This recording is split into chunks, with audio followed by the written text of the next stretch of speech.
por estar acá todos, por compartir esta tarde en esta mesa de lujo que tenemos para presentar Aspirinas y Caramelos de Luciano Olivera.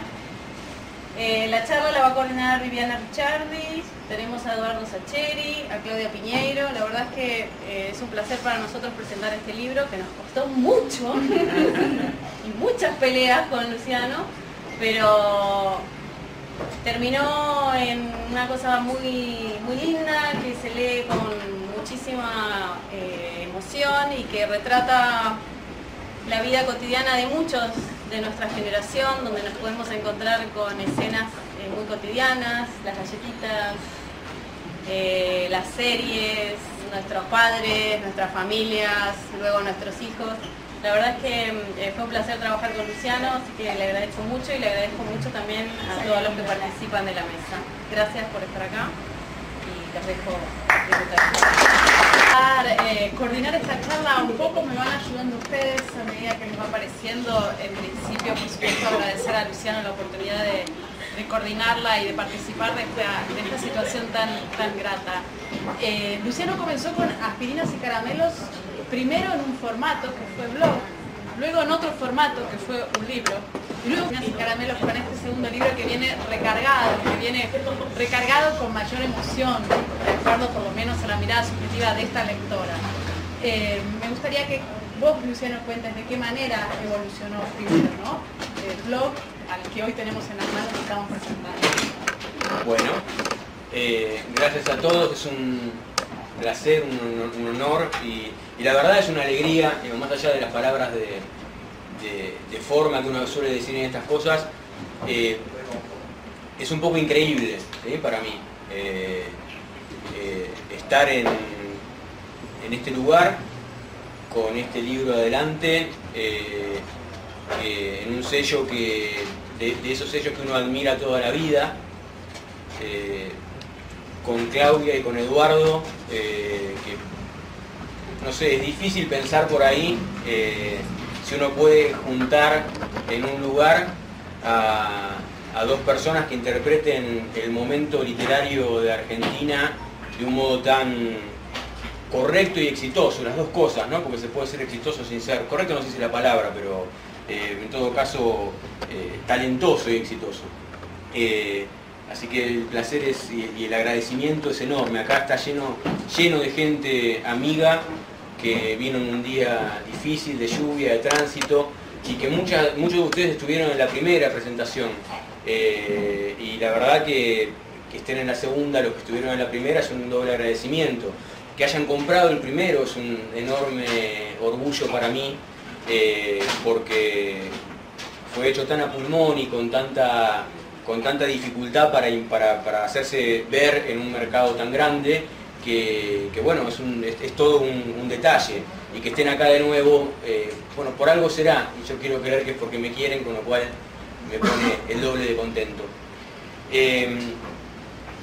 Esa primera edición fue, porque tiene que ver con la pregunta que me haces, Vivi, el recorrido, fue una locura del corto Pablo, que está por allá dando vueltas, con un sello independiente que yo quiero muchísimo, que se llama Aurelia Rivera. Cómo no querer al sello que me publicó primero, que un día vino y me trajo impresos algunas cosas que yo había escrito en el blog y me dijo, esto es un libro. Yo no estaba para nada seguro, pero porque no lo había escrito para un libro. Aspirinas y Caramelos, el cuento con el que empieza este libro ahora, no estuvo escrito pero ni pensado ni remotamente para que yo llegara a hacer un libro. Simplemente fue una catarsis de un momento particular, de un momento futbolero, de presión. Ese texto fue simplemente abrir la computadora y ponerme a escribir algo de un modo muy catártico, que tenía que ver con un momento muy particular, una sensación que yo veía venir, que era el descenso de mi club, se me ocurrió que tenía que ver con lo que me parecía que era el descenso de mi viejo, ¿no? En términos físicos y emocionales, que fue esa vez que lo vi, que camino a la cancha, o mejor dicho, volviéndonos de la cancha sin haber podido entrar, lo vi caerse, vaído o algo por el estilo, y sentí que se moría no fue ahí, fue un poco tiempo después. Pero bueno, esa carta que tuvo un recorrido en los medios, yo siempre digo, lo invité, no pudo venir, pero Barsky y Juan Pablo es el gran responsable de que eso haya pasado. Porque si él no hubiese leído esa carta, probablemente había ya mucha gente que le gustaba en Twitter y demás, pero yo qué sé, no sé, explotó porque Juan Pablo se quebró al aire, y bueno, quizás le pasó lo que le podía pasar a otra gente, pero que no estaba al aire. Y a partir de ahí el fenómeno que se generó, por supuesto que me sorprendió enormemente y no me lo esperaba, pero funcionó como un destapador de memoria, ¿no? Como algo que quizás yo tenía adentro, que era probablemente el duelo mal elaborado de la muerte de mi viejo, ¿no? Y a partir de ahí empecé a escribir, pero notitas, acordándome una cosa, que el día que casi nos ganamos el PRO, del día que Meteoro tal cosa, y así fui generando una especie de pequeño sumario, que luego fui volcando en algunas que fueron al blog, en otras que ya no. Y cuando Pablo vino con la idea del corto de hacer el libro, dije, bueno, ahora vamos a tomarnos un poco más en serio a ver qué pasa. Y pasó aquel libro. Y aquel libro le fue muy bien para lo que es el mercado independiente, pero realmente muy bien. Y cuando luego de eso, Planeta, el nombre de Nacho Iraola, Mercedes Huiraldes, Paula Lucantis, y todo el equipo, me llamaron para ver qué hacer, si me parecía, y la verdad que nada, el orgullo fue absoluto, yo realmente no me lo esperaba. Ese es el recorrido, y además hoy este libro, porque el recorrido siguió hasta un libro que quizás cuando uno tiene una primera edición, si queda ahí, bueno, es como casi siempre pasa, que uno ve y dice, yo esto lo hubiera cambiado, esto no funcionó como yo esperaba, más allá de lo lindo que me parecía igual, ¿no? de la conformidad enorme que tenía. Y Tusquets, en la mano de Paola y en la mano de Gaby Fabricant, hicieron un trabajo maravilloso. Yo creo que yo hoy lo miro y me cuesta un poco más reconocerme a mí incluso. Veo un libro que está pasado por la mano de gente que tiene la expertise de hacer de algo que un escritor por ahí garabatea, algo mucho más comestible que el garabato del escritor. Y estoy contento por eso, porque no perdió el sabor, ¿no? No es que se volvió, no es un libro para mí industrial, sigue siendo, a pesar de que podría serlo por el tamaño de la editorial y del sello, creo que sigue siendo un libro que habla de la historia de un hombre común, mi viejo, y la historia de un hombre común, yo. Pero que podría ser la historia de cualquiera, y eso es lo que más me gusta, que represente la vida de cualquiera de nosotros, los que estamos pisando los 50, cuarentones, que podemos sentirnos representados con algunas escenas que están ahí contadas y que por ahí las vivimos todos. Si no las vivimos todos, no escuchamos que alguno las vivió. Yo creo que el recorrido básicamente es ese. Tiene más textos, ¿no? Tiene más textos, nos propusimos ampliarlo. Tiene bastante más textos y tiene, si se quiere, una parte especial que se llama Desnudo Total, que, bueno, si quiere lo protagonizo, pero fue fuerte porque el primer libro, la primera edición, yo estaba bajo un impacto emocional fuerte y creo que en cierto punto busqué o necesité una mirada muy edulcorada de la vida que había vivido hasta acá. Y cuando fue la segunda edición, ese momento era otro ya.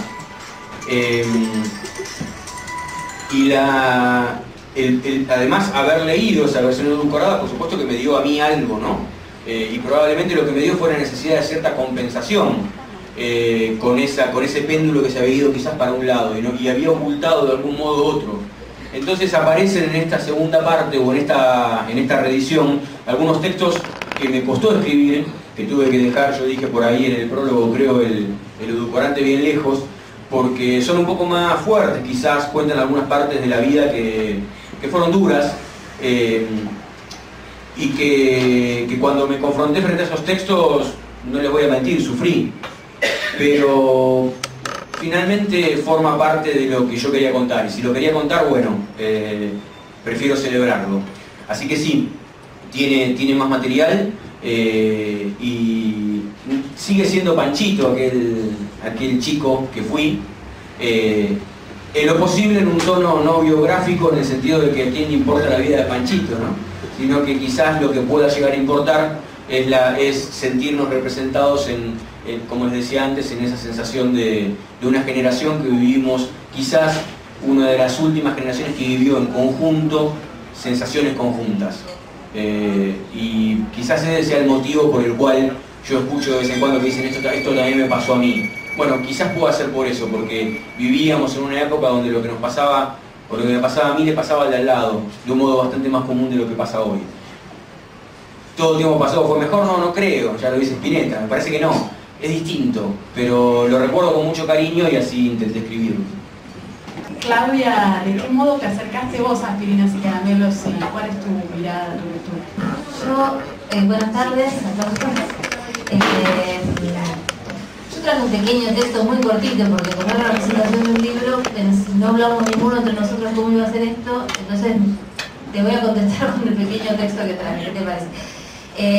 Aspirinas y Caramelos es un libro entrañable que uno le puede entrar por distintos lugares, pero yo antes de empezar a leerlo, sabiendo que había hecho el prólogo, que habían conversado sobre esto, que los dos son hinchas independientes, yo también soy hincha independiente, obviamente sabía que me iba a encontrar con muchos relatos de fútbol, no sabía con qué más me iba a encontrar porque no había leído más que algunas cosas sueltas que habías subido a Twitter, ¿no?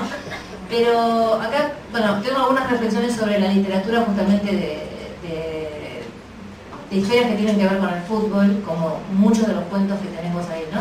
Entonces, entre literatura y fútbol se dan encuentros de distinto tipo e intensidad. Escritores que pueden llegar a pedir el cambio de horario de una conferencia porque coincide con un partido que jugará el equipo de sus amores.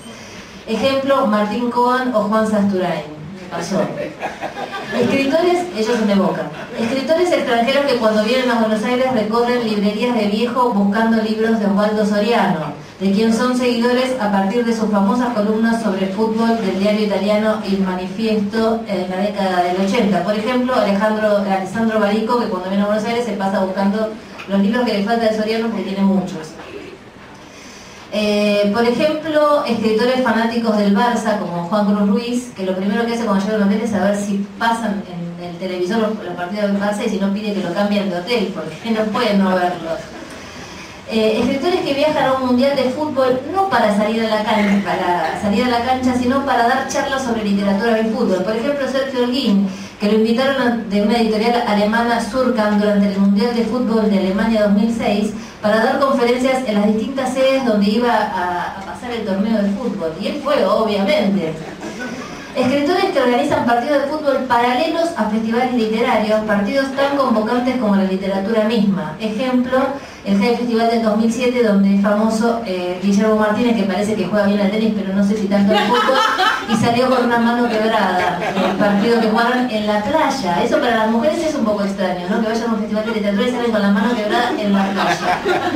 Pero por sobre todo, hay escritores que han dedicado gran parte de su producción literaria a historias relacionadas directamente con este deporte. Por ejemplo, obviamente Roberto Fontana Rosa con su Puro Fútbol, el área 18, Osvaldo Soriano con Fútbol, Memorias del Míster Peregrino Fernández y otros relatos, Arqueros, Ilusionistas y Goleadores, Juan Sasturain con El Día del Arquero, Win Metegol, Eduardo Sacheri, obviamente, Lo Raro empezó después con El Fútbol y otros relatos, Papeles en el Viento, Martín Caparrós con Boquita, hay de todo.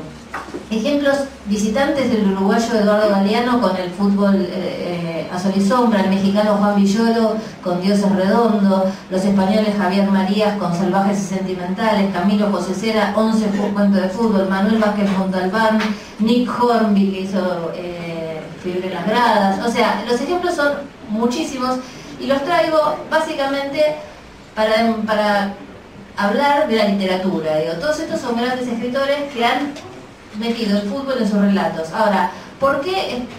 Después está al revés, ¿no? También los protagonistas del deporte que se permiten incursionar en el arte de escribir, como Valdano, que escribió un libro sobre fútbol, Ángel Capa, que escribió Hagan Juego, y después hay algo que para mí es de mucha belleza poética, que son futbolistas, jugadores y directores técnicos que nos han dejado frases de antología, casi literarias.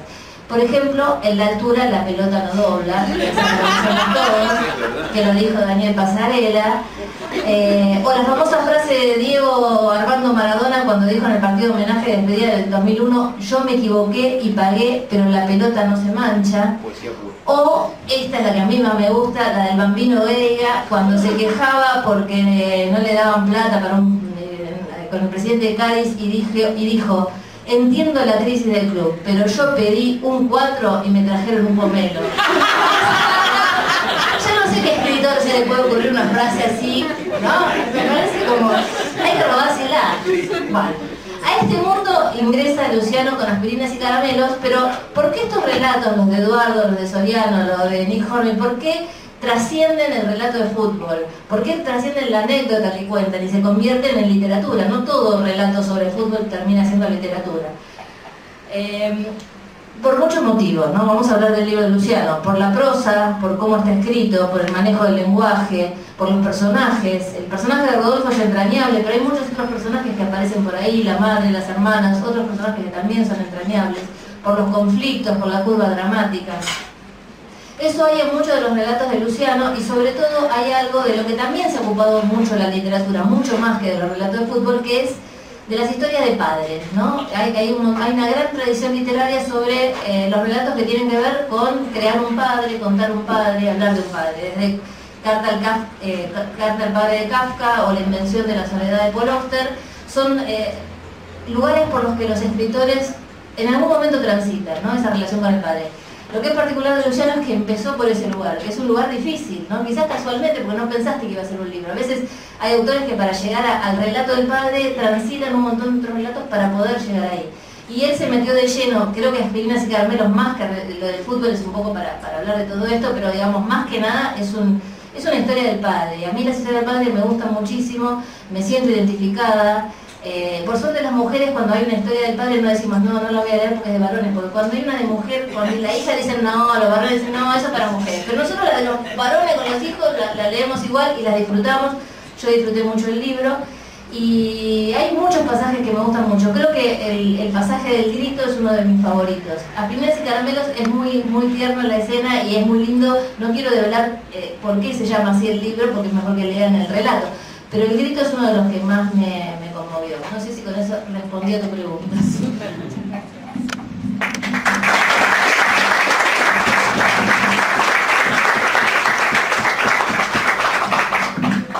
Eduardo, debo confesarte antes de decirte esto que la única no hincha independiente de la mesa soy yo. No, y con agravantes. Tengo un agravante, soy de Racing.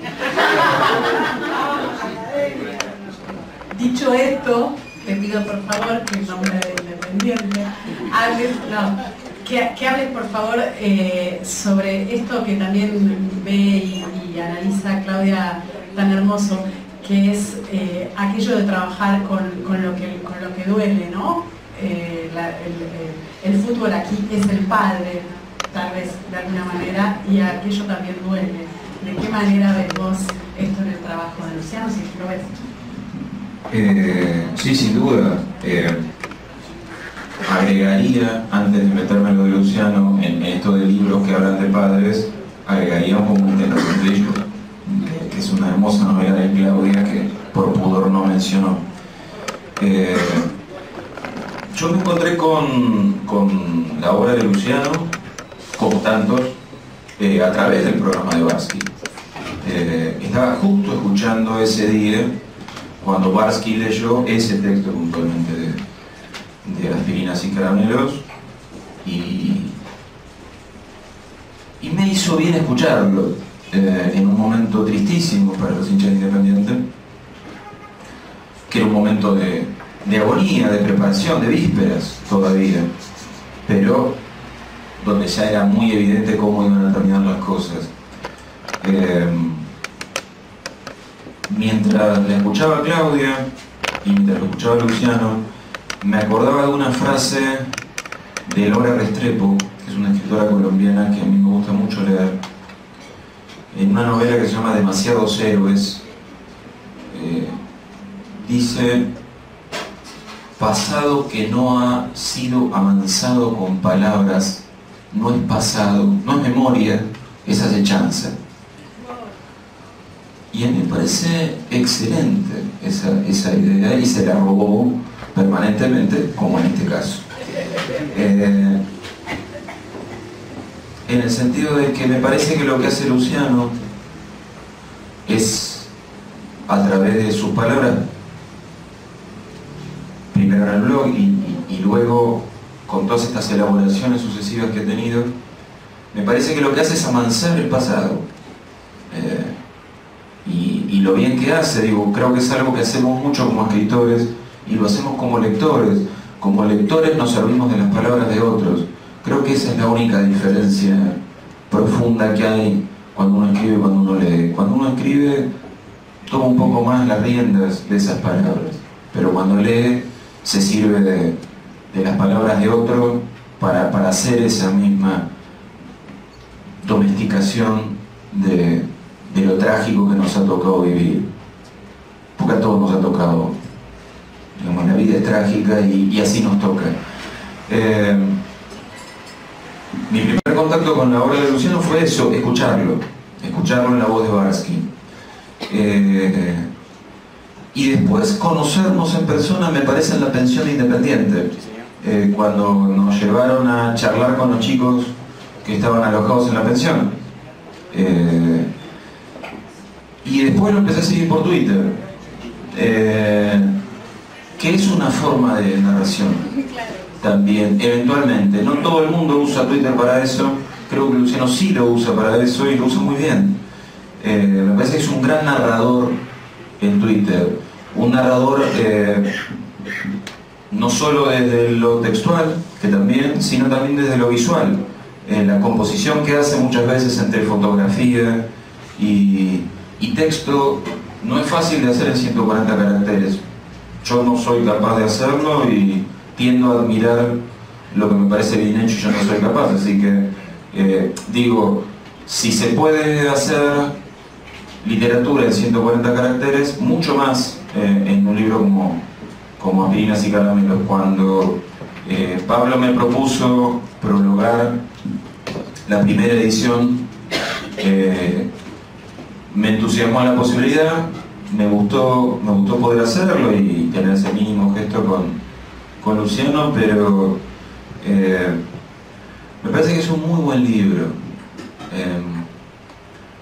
Me parece que los buenos libros siguen dos caminos en paralelo.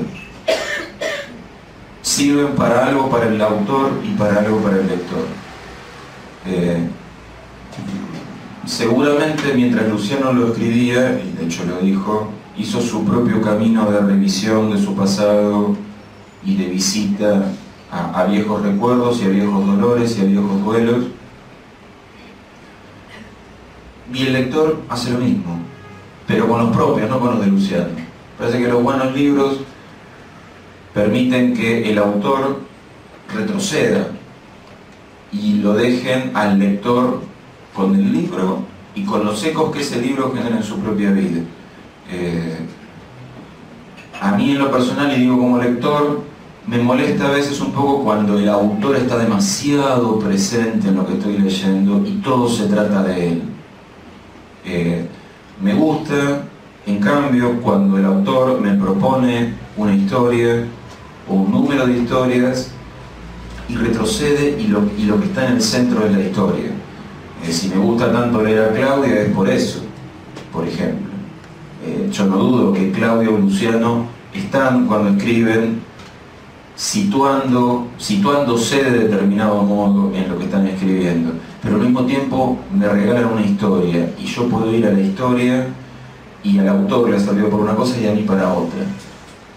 Con Aspirinas y Caramelos siento eso. Yo puedo recorrer mis propios caminos, visitar a mis propios fantasmas, y me parece que está buenísimo que Luciano haya hecho sus propias visitas, pero nos permita a nosotros los lectores hacer nuestro propio recorrido.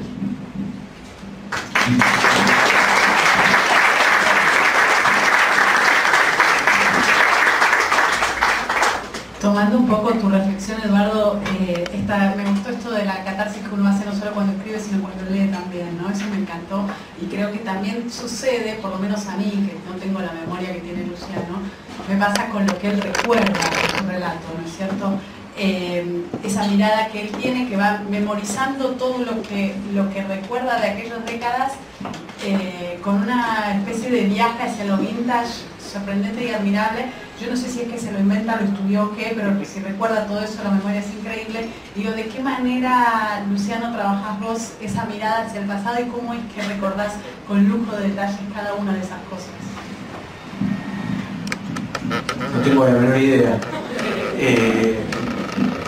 Sí sé que lo que yo recuerdo es lo que yo creo que sucedió. Ahí está mi hermana mayor, que en más de una oportunidad debe leer el libro y debe decir qué está diciendo. ¿Está Mariana acá? Está Mariana. ¿Vos sos Mariana? Yo soy Mariana. Yo por eso el mío se lo dediqué a mi hermana.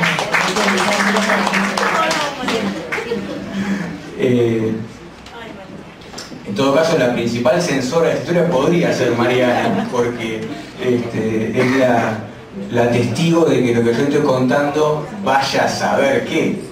De vez en cuando me ha cruzado alguna cosa, no, pero bueno, es lo que yo recuerdo. Y yo traté de... Me propuse tratar de proteger ese recuerdo, porque finalmente es mi vocación, ¿no? Es lo que yo sentí y además muy intervenido, seguramente por lo que luego me contaron. Es un poco difícil que yo recuerde el momento exacto donde me enteré de que habían secuestrado a un tal Oberdan Salustro, que era el gerente de la Fiat. Yo tenía 4 años, creo. Es raro acordarse de ese nombre, de que era el gerente de la Fiat, aunque bueno, era el auto que estábamos por comprar, yo qué sé, pero era medio raro. Sin embargo, yo siento que estoy parado en el living de ese departamento de Vicente López, mientras mis viejos están diciendo lo secuestraron a Oberdan Salustro. Y yo te podría jurar, me podría bajo tortura, que eso sucedió. Como también creo, por ejemplo, estoy completamente seguro que en la terraza de ese mismo edificio que miraba al Río de la Plata, a la costa del norte del Río de la Plata, yo vi en una bajante un barco apoyado sobre el lecho del río, porque se había retirado muchísimo, y se veía una especie de mole blanca, que era ese barco, no sé, quizás, yo lo recuerdo como un arenero o algo así, apoyado y medio volcado, que lo veía a lo lejos. Una imagen bastante fantasmagórica. Fue una de las pocas cosas que googleé. Y no hubo ninguna bajante en el Río de la Plata en esa época. Hubo después, pero yo no vivía ahí. O sea que realmente es muy raro que lo que yo... Anda a saber qué vi, pero me quedó esa imagen. Digo, no tengo ninguna duda que gran parte de lo que está ahí escrito es ficción, pero no es mi culpa. Porque no me lo propuse, simplemente me propuse volcar recuerdos que a mí que eran los que yo tenía. Sí creo, y lo digo en algún lado, que tengo algo que, no sé, en lo más mínimo es un don, a veces creo que es una tortura, que es que sí soy muy memorioso. Y que suelo tener mi vida como anotada, ¿no? Sin darme cuenta, no es que la anoto, no estoy tan loco, pero hay como... Y además hubo una particularidad probablemente en mi infancia que tuvo que ver con mudanzas. Nosotros nos mudábamos todo el tiempo, estábamos inquilinos. Entonces hay cierto... Hay gente que dice que los hombres nos acordamos la vida por los mundiales, ¿no? En tal mundial tal cosa, en tal mundial tal, es verdad. Pero me pasa. Pero yo también tengo muy segmentada mi vida por donde estaba viviendo. Lo que acabo de contar sucedió, por ejemplo, en Vicente López. Yo nací en la calle Ugarteche. En realidad no nací ahí. Digo que nací porque es lo que yo creo que pasó. Pero la verdad es que nací en Aguilar. De ahí nos mudamos a Vicente López. De Vicente López nos mudamos a Lomas. De Lomas de Zamora nos mudamos a Independencia y Piedras. De Independencia y Piedras nos mudamos a Barracas, a 2 lugares de Barracas. Luego volvimos a la calle Independencia, a 2 lugares de la calle Independencia. Podría seguir. Los acreedores los alcanzaron. Los acreedores nunca nos alcanzaron. La realidad es que mi vida, en cierto punto, no era tan difícil para mí de ir segmentándola en esas eternas mudanzas. Éramos una familia nómade. Y yo recuerdo entonces, esto pasó en tal lado, esto pasó en tal otro. Lo vivía con angustia, no era una cosa tan agradable. Pero hoy, en todo caso, la recompensa de eso es que tengo cierta posibilidad para decir dónde pasaron las cosas, qué luz había en ese lugar, qué colectivo pasaba por esa esquina, qué hacía yo en la plaza de ese barrio y no en otra, o yendo a ese colegio y no a otro. Y quizás me permita entonces hoy volcarlo con alguna precisión que no importa para el lector, ¿qué importa al lector si eso es preciso? Y ya casi que no me importa a mí, pero sí me permite, en cierto sentido, ordenarme para poder volcarlo en un ejercicio creativo. El libro quizás sea eso, sea subirse a ese Fiat 800, que fue el coche que teníamos, que llegó a Vicente López y se fue en la calle Independencia unos cuantos años después para pagar una deuda de teléfono, en una de esas inflaciones donde de repente llegó una factura y era impagable y se vendió el auto que ya casi no andaba, pero en realidad casi no andaba, ese auto no andaba casi nunca. Tenía una enorme capacidad para romperse todo el tiempo, el palier, el manchón, recalentaba. Era una aventura subirse a él y ver dónde uno terminaba porque te dejaba tirado. Tengo muchísimos recuerdos de dejar el auto en algún lugar y subirse en colectivo y seguir viaje porque no andaba. Quizás este viaje sea subirse a ese auto, que llegue a destino, por una vez, y que nos haga recorrer ese camino que estoy contando, ¿no? De un lado al otro, digamos, de esos viajes, que además que los recuerdo así, como atravesando el puente por León para un lado, atravesándolo para el otro, oliendo el frigorífico de la Negra, el riachuelo para un lado y para el otro, yendo y viniendo, en esta cosa un poco nómade. Subirse ahí, como está en la tapa, que pilotee el Rodolfo que sea, que está ahí con su gamulán, era friolento. Yo amo el frío y tenía un frío bárbaro, entonces estar todo el tiempo con frío. Era más narigón que yo, difícil, y le pedía a mi mamá que le tejiera un nariguero para protegerse la nariz con lana. Y me vi en joda. Y mi viejo un día se lo tejió de verdad y él salió a la calle con el nariguero puesto, rojo por supuesto. Tenía algunas cosas de payaso, era duro pero tenía algunas cosas de payaso, por ejemplo esa. Que piloteé, ahí atrás va Mariana, que ya sabrá qué está haciendo ahí. Y ahí el costadito está Luciano mirando para el costado, le decían Panchito todavía. Me revelé a ese apodo allá por los 12 años, dije, mi segundo nombre es Francisco. Y en mi familia había una tía, Melucha, que es bastante protagonista de esta historia también, que le ponía apodo a todo el mundo, no soportaba que no tuviéramos apodos. Y Luciano no había un apodo, después ahora todo el mundo me dice Lucho, pero en esa época Luciano no tenía. Y entonces Luciano, Francisco, Paco, Panchito, quedó Pancho, quedó Panchito. Y yo por allá a los 11, 12 años resolví que me daba vergüenza que me dijeran Panchito. Entonces no contesté más. Por supuesto que toda la familia estaba completamente acostumbrada a decirme Panchito, o Pancho. Entonces era Pancho me traes y yo, o Pancho me ayuda, nada, no. Era como si la abrieran a la pared. Excepto un tío abuelo, que yo sentía como mi abuelo aún, que ya tenía supongo Alzheimer, y entonces no se podía acordar, era el único que le permitía y le contestaba, el resto nada. De ese modo fui borrando la existencia del Panchito y haciendo nacer a Luciano, que casi nadie me decía. O en el colegio en esa época que te decían Olivera, ¿no? Porque te usaban, te decían apodo, te decían por el apellido, pero era Oli, Olivera, Oli. Panchito volvió, no había por qué esconderlo, está ahí escrito. Y ahí está, digo, mirando para el costado, no, un poco para abajo, con la mirada un poco torva que conservé toda la vida. Vaya a saber qué, falta María, que es la menor, y Claudia mencionaba el grito es por María, fue el grito más espantoso que escuché alguna vez en mi vida, porque cuando le contamos que mi viejo murió. No sé si es el día de hoy que puedo tolerar ese recuerdo y sentir que puede haber un dolor tan grande. Tenía 4 años María. Y a las 10 minutos estaba jugando con sus muñecas, ¿no? Yo también tirados en el piso con Mariana, como si la herida hubiera restañado.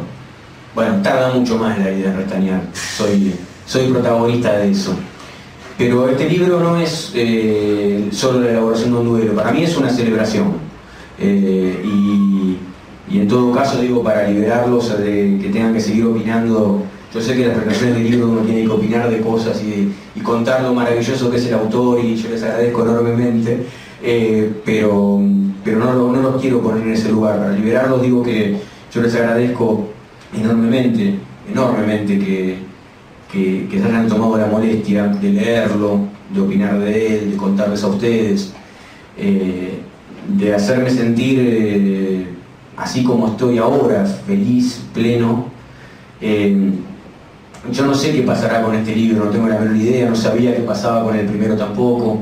Sí sé que voy a seguir escribiendo, que me gustó lo que ustedes me devuelven cuando me leen, y que me parece que son esos capitales que uno tiene en la mente, en la memoria, en la mano, y que a veces juega yo me la pasé jugándolo toda mi vida para otras cosas, para mi trabajo, lo sigo haciendo, y encantado de la vida. Pero hay una parte un poco egoísta que requiere alguna recompensa, y el escritor, ustedes que realmente lo son, lo saben, se sienta frente a su texto, se entrega por entero, y no espera nada más a cambio que salga y tenga su recorrido, y que sea lo que Dios quiera. Que sea lo que Dios quiera para Aspirinas y Caramelos. En el cielo de los ateos, Rodolfo estará diciendo ¿por qué Dios? Porque somos así. Y que alguna vez esta comunión que tenemos acá pueda ser como hoy una especie de pequeña misa de devolución, de intercambio y de amor, porque la verdad que de verdad siento que si están acá y les gusta este libro es porque entonces se habrán enamorado de alguna de esas partes, de algunas de esas historias, de algunas de esas cositas, y yo me voy enamorando cada vez más de que eso suceda, y es algo, quizá no haya nada más lindo que el amor, ¿no? Y que bueno, muchísimas gracias.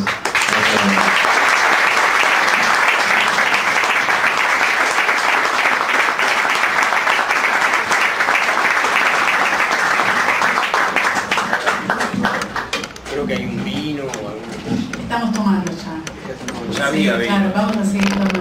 Muchas gracias a todos, y por supuesto que Luciano está dispuesto a firmar cada uno de sus ejemplares. Venga.